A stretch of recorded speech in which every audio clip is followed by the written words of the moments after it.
Today I was able to visit the Fairy Glen, just inland from Uig, which is in the north of the Isle of Skye. As we were travelling there, the energy was building. We travelled inland west from Inverness and went across the bridge to the Isle of Skye.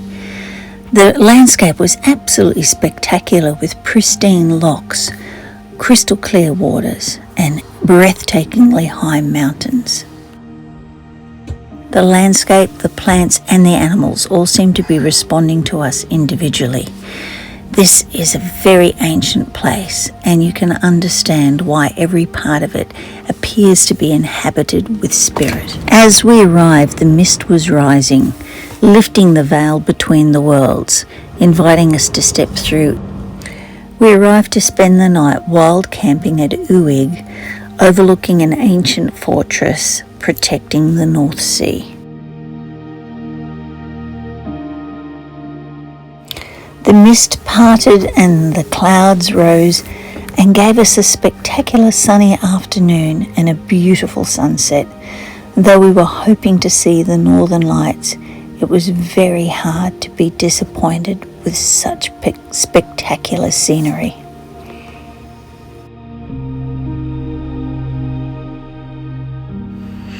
We left our motorhome where it was parked and we began our 4-mile journey towards the Fairy Glen. We passed stunning scenery and stunning ancient architecture. As we went up the hill, we climbed up in order to go down into the glen. We weren't sure what we would find, but we weren't expecting at the peak of the mountain to find a very old graveyard with a beautiful view of the ocean where people could find their rest. This is a fine example of the architecture, the local architecture. And there's lots and lots of Airbnbs if you want to go and visit the area.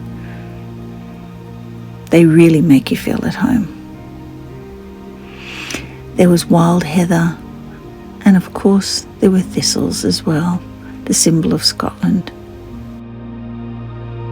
I want you to have a good look at this wall. It's tumbled down, but how long did it take to get to that state? These ruins are very ancient. Now what I want you to pay attention to here are the mounds. This is the reason it's called the Fairy Glen, is because of all the fairy mounds. The fairy mounds are man-made constructions. See how they look like little pyramids? There is a theory around that these are where the Egyptians got the idea of building pyramids, because underneath each fairy mound we know there is a burial. The bigger the fairy mound, the more important the person was who was buried underneath there.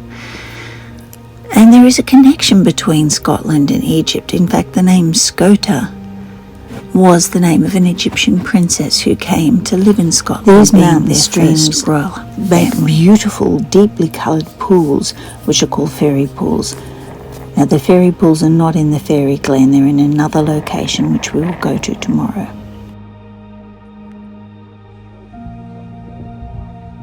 And again, I really want you to pay attention to these signs of construction and deconstruction in the area, because this is how we start to get an idea of how old these are.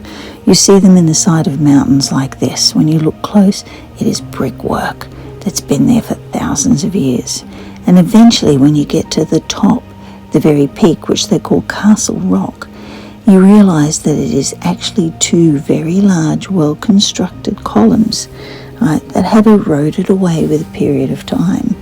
And there is only a very narrow path leading up to this. A lot of people were fearful climbing this and getting to the top. Me, I love heights, so wasn't fearful at all.